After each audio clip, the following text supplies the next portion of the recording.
Hello, welcome into another Spine Tizzles. Thank you so much for joining. I hope you're doing okay and you've had a really spooktacular day. Today I'm just going to be looking at a film that... It's a film. Halloween 2. Not the original Halloween 2, but the Rob Zombie Halloween 2. Starting immediately after the iconic set piece of Laurie Strode's battle with the Shape, also known as Michael Myers, this sequel to Rob Zombie's 2007 remake of the John Carpenter 70s classic takes a deeper focus on Myers' backstory, including his relationship with his mother as a child, and also explores Laurie's trauma after the events of the first film. So before I go too in depth into the film that we're looking at, I do just want to take a moment to talk about Rob Zombie. Been a fan of his music for as long as I can remember. I think he's a fantastic musician. His music basically is just the antithesis of sex and drugs and rock and roll, with all the horror elements added into it. His stage persona is fantastic. I've seen him a few times live now, and I'd really recommend it to anyone who hasn't seen him live. It is a great experience. The man's work ethic is just ridiculous. Inspirational figure in the fact that he makes films, he directs music videos, he creates his own music, and he does make his films. He's a big integral part of each part of production, and it's fascinating to me how anyone can have the stamina to do these things. Despite that, I do have a bit of a problem with the majority of his films. I don't really like them.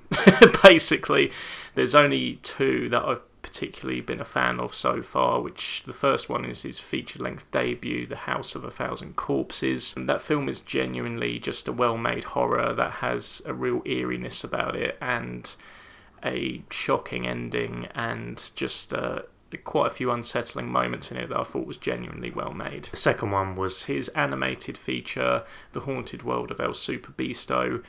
I think it's a hilarious film. In terms of comedy, it's just the comedic aspects work to it brilliantly. It's a great film for not just horror fans but also film fans, just spotting different characters from old classic films in it as well that he's put in there, and I thought that was real fun with some really great voice work as well. I haven't actually seen The Lords of Salem 31 or his most recent film, which is a bit more family orientated than anything he's done previously.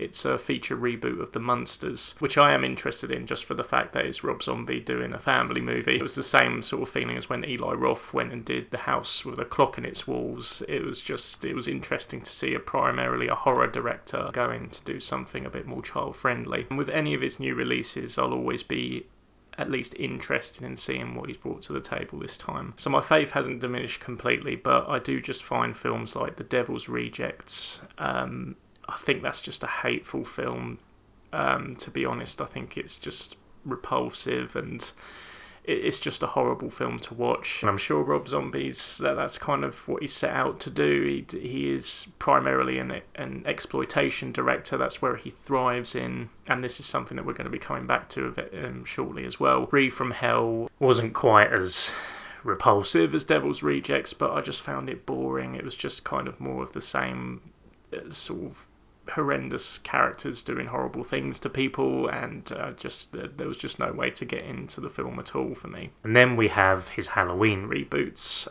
The first Halloween reboot he did in 2007 I thought was decent but needlessly exploitative, and it's just a noisy film is the way I'd put it. It's just kind of noisy and it doesn't really amount to much. I think the issue comes down with the first Halloween film comes down to one scene in particular, which is this scene set within a mental institution that includes sexual assault, and it's just really out of the blue and horrible to watch, as it should be, but it's also just adds nothing to the story at all. And the fact that it took place within this reboot that's set within a universe with this classic horror figure, and that there's brutality in the series. I mean, you look at something as recent as David Gordon Green's Halloween Kills. I really liked that film, and that's brutal and harsh, as Michael Myers should be. These added elements into Rob Zombie's films are just there for shock purposes. They're not there to enrich the story in any way. It's just there to make the audience go, ooh, which again, there's nothing wrong with that. There's nothing wrong with exploitation filmmaking.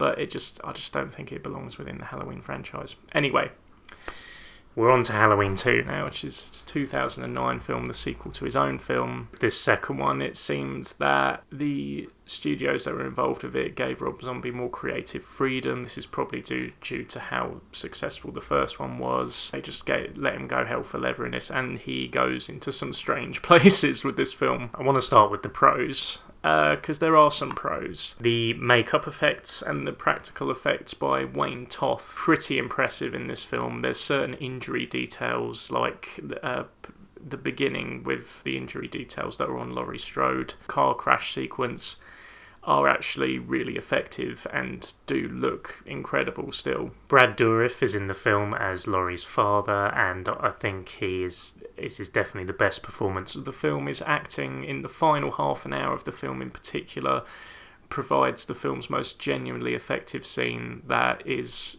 quite heartfelt. Then of course you have Malcolm McDowell reprising his role from the first film as Dr. Samuel Loomis, and he just chews the scenery up here. He was the best part of the first film, I think. Scout Taylor Compton also does a pretty good job as Laurie. Zombie specifically makes her music taste recognisable and relatable to fellow metalheads and shock rockers out there who will be watching the film. There's all these good vibes with her Kiss t-shirts and Black Flag t-shirts and her bedroom poster of Alice Cooper.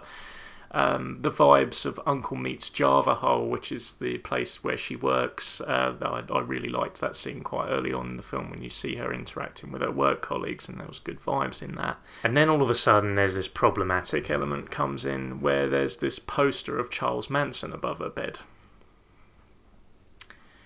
Would Laurie Strode, a person who suffered severe PTSD at the hands of a masked serial killer, really find it appealing to put this poster up in her room?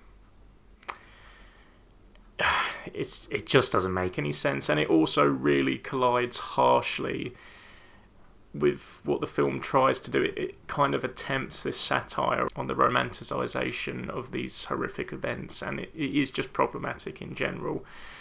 And I did find it really uncomfortable in this film that it tries to almost idolise these kind of serial killers in real life, which leads us on to the cons of the film, that being one of the biggest and probably the main issue. As a sequel, it does have exactly the same issue as the first one in terms of its exploitation. There's this discussion at the beginning of the film during a car sequence where there's this necrophilia being discussed, and it's just really horrible and gross.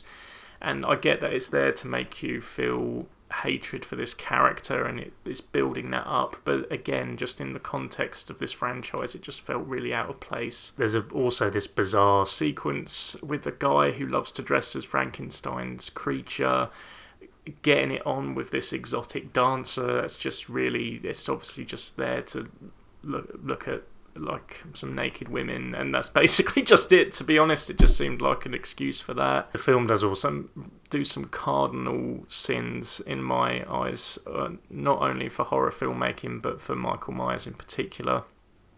Michael continuously throughout the film during the more action heavy sequences makes grunting noises. It does do on the flip side, it does do this great thing of Michael being an unstoppable oppressive force, which you do get from the film, and that's done well, but it is just ruined by the noises he makes. He's meant to be this silent figure that you can't really get under the skin of, and although in the first film it's kind of admirable in a sense for Rob Zombie to try to get under the skin of the character, it just didn't fully work, I don't think. It does also have this trope of dream sequences in the film. The dream sequences do get really repetitive, and it does have this shtick of, oh, it was all just a dream. That's okay for the first couple of times, and then it just seems to carry on. It also ties in with the whole mother subplot. Michael Myers' mother being played by Sherry Moon Zombie, which is fine, but the subplot's just ridiculous and out of place. The cinematography is quite lovely at parts during the dream sequences as well, which reminded me actually quite a bit of Rob Zombie's music video that he did for Ozzy Osbourne for his song Dreamer, which it definitely had the same sensibilities as that. So from a cinematography perspective, it was kind of cool. And overall, as a whole film, it's just really stained horribly by the exploitation needlessly thrown in. Like I say, there's a place for the exploitation that zombie revels in, but the Halloween franchise definitely felt like an insincere place to do it, I think. Talking about this film out loud, it's been a few weeks since I've watched it. I definitely felt worse towards it just after watching it. I just felt like I needed a shower and just really hated it. But the more I thought about it, there are elements of it that I actually quite liked, as I've sort of mentioned in here. It's just, overall, it's just shadowed over by the negative, sadly, in this case. Halloween 2, at the time I watched it, was available to watch on Netflix, but it's come off, unfortunately, so I believe you can rent or buy it on the main streaming services that you can rent or buy on, and you can, of course, buy it on DVD if you so desire. Thank you guys so much for watching. Hope you've enjoyed this. What do you think of Halloween 2, and what do you think of Rob Zombie's filmography in general? I'd be really interested to have a discussion about that. I hope you guys have a good rest of your evening, spooky vibes, and I'll see you tomorrow.